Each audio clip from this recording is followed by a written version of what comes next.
Bhojpuri industry के superstar गायक रंजीत सिंह इस समय किस गाड़ी से चलते हैं और उसका गाड़ी का नाम क्या है, कितना प्राइस है, आज की इस वीडियो में हम जानेंगे। तो वीडियो में लास्ट तक बने रहिएगा। जी हाँ, नमस्कार दोस्तों, आप सभी लोगों का स्वागत है हमारा चैनल BFC एवरग्रीन में। भाई वीडियो को आगे देखने से पहले लाइक कीजिए और इस वीडियो को अंत तक देखिएगा और चैनल पे नए हैं तो सब्सक्राइब कर दीजिए और बेल आइकन को ऑल पे सिलेक्ट जरूर ही करिएगा। साथ ही में इस वीडियो को शेयर करना कैसे बोल सकते हैं, तो शेयर कीजिए और इस वीडियो में अंत तक बने रहिए। दोस्तों, बात किया जाए रंजीत सिंह के बारे में तो भोजपुरी इंडस्ट्री के सुपरस्टार गायक माने जाते हैं। रंजीत सिंह का गाना आए दिन कोई ना कोई गाना मार्केट में काफी ज्यादा बजता है और काफी ज्यादा सुपर डुपर हिट होता ही है।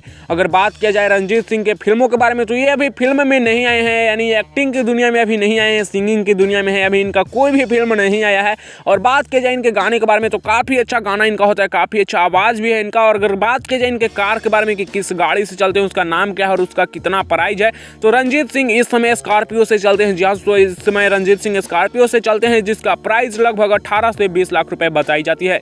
यानी 18 से 20 लाख रुपए के स्कॉर्पियो से इस समय रंजीत सिंह चलते हैं। फिलहाल इनके बारे में आप लोगों का क्या है कहना, आप लोग अपना राय नीचे कमेंट्स में दीजिएगा। फिलहाल मैं इस वीडियो को खत्म कर रहा हूँ। वीडियो कैसा लगा नीचे कमेंट्स में बताइएगा। अपडेट पसंद आएगा तो लाइक शेयर सब्सक्राइब करना ना भूलिएगा। ऐसी और भोजपुरी की इंटरेस्टिंग वीडियो देखने के लिए हमारे चैनल BFC एवरग्रीन पर बने रहिएगा।